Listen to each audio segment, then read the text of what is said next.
Human beings have a biological connection to stories.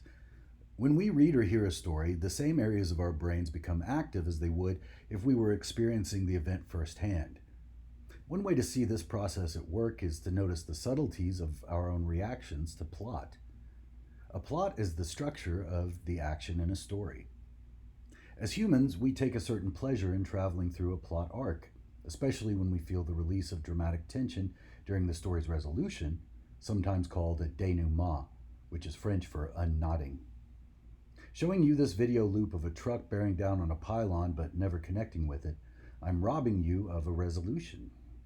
With each loop, you may actually be feeling increasingly unsettled or anxious for some kind of ending, good or bad. Don't worry, I'm about to end the suspense. When you see what happens to the truck, pay attention to your reaction, especially any physical reaction. Ready? Here it comes.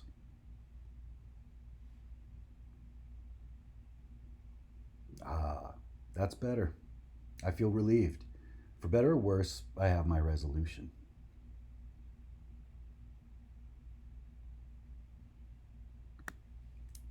A plot arc is the full journey of a story's conflict, the rising tension, the climax, and eventually a resolution to the conflict. Here are two examples. The first, in the top left, created by 19th century German playwright Gustav Freytag.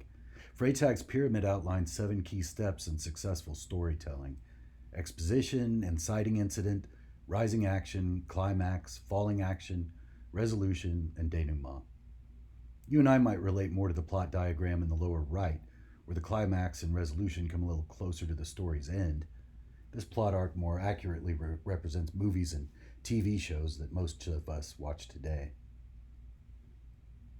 But a classic example of plot is the tale of Shahirazad and King Shahar, the frame story underlying 1001 Nights.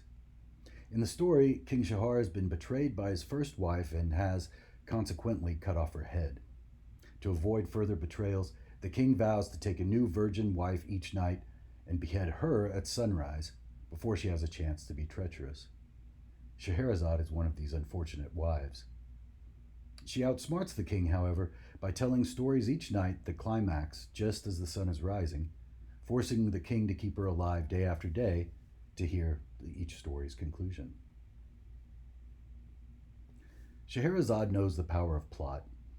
Like my video loop of the truck, her story's resolutions are withheld from the king. If he wants to experience them, he has to spare her life. Novelist E.M. Forster has this lighthearted and sort of resentful description of plot's importance to humans. I think Forster wishes he could only write lovely character sketches and imagery. But if the plot isn't there, few readers will keep turning pages to read about the characters.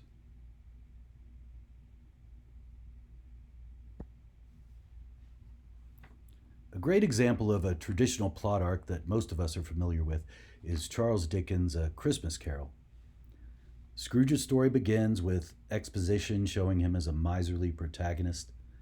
The ghost of Scrooge's partner, Jacob Marley, appears and provides an inciting incident, kicking off Scrooge's main conflict. 3 ghosts serve as increasingly intense plot complications, building tension. Scrooge faces a climax in the vision of his and Tiny Tim's lonely deaths. And finally, Scrooge resolves not to be a miser any longer.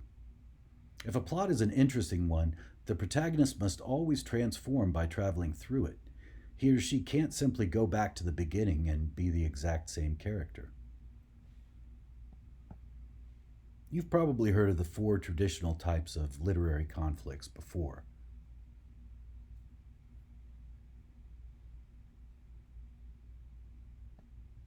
Here's a pretty accurate update of those traditional conflicts.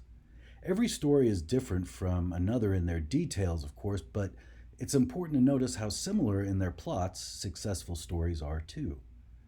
If you're a literature scholar, you'll find the same patterns over and over again. If you're a creative writer, you stray from a tried and true plot arc at your own peril. Finally, as I said earlier, many of us are familiar with movie plots, and one common plot device you'll find especially prevalent in films is called a MacGuffin. A MacGuffin is an object, person, or event that's mainly only necessary to the movement of the plot and the motivation of the characters. It's the objective pursuit of all, or at least most, of the story's main characters. Some MacGuffins can have a big effect on the story's characters, the One Ring in Lord of the Rings, for example, but MacGuffins can be almost irrelevant and interchangeable too, such as the briefcase in Pulp Fiction, whose contents remain totally unknown to the audience. The briefcase's contents don't matter to the plot. All that's important is that the characters are pursuing them. So there you have it: exposition, rising action or tension, a climax, a release of tension, a resolution. These are the basic elements of plot. Look for these in the next story you consider and pay attention to your reactions to them. I've reached the denouement for my video. It's okay with me if you feel relieved.